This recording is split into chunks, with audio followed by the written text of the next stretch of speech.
Hala Kuya Rab at Carla nagulangtang sa mga narinig nilang salita mula sa nanay ni Jomar. Kaya pala ganon na lamang ito tulungan ang pamilya ni Carla dahil pala dito. Yan po ang aalamin natin sa video na ito. Isang mapagpalang araw po sa atin mga kakalingap at muli ay welcome back sa aking YouTube channel.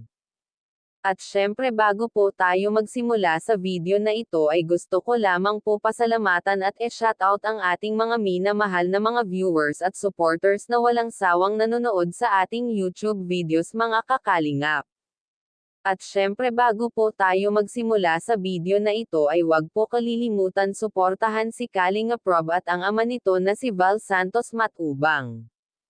Actually po mga kaibigan si Carla po ay mabait na bata kaya sa point na ito ay makikita at masasabi natin na marami ang gusto ditong tumulong na antig ang puso ng kanyang manunood. At ang nanay ni Jomar ang unang nagsabi nito sa kanya at ito ang unang naghinayang kung sakaling mapunta lamang sa wala ang kanyang kabaitan. Kung mapunta ito sa maling tao kaya pala niya ito tinutulungan para daw presenting ito sakaling magkatuluyan ito at si Jomar dahil hindi malayong mangyari iyon dahil kilala niya daw ang kanyang anak.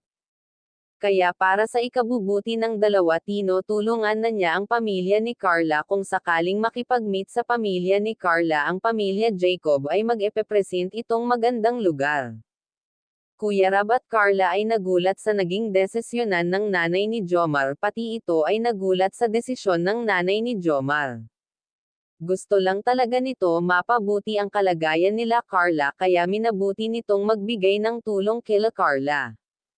Malaking improvement ang nakita ng pamilya ni Jomar kay Carla matapos ang sunod-sunod na biyaya ang dumating sa pamilya ni Carla.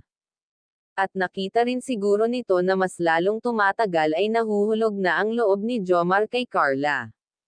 Katulad ni Kuya Rab na gustohan at nakitaan din nito si Carla ng potential bukod kasi sa maganda na ito at matalino kaya ay magaling ito sa lahat ng bagay, at dahil sa mga taglay niyang ang kintalino ay pati ang nanay ni Jomar napabilib ito, kaya isa ito sa mga napansin sa kanya ng kanyang mga taga-suporta ang pagiging isang magaling magrampa sa taas ng entablado at matalino nga ito mga kakalingap, at nagpasalamat siya sa pagdating ng Team Kalingap sa buhay nila.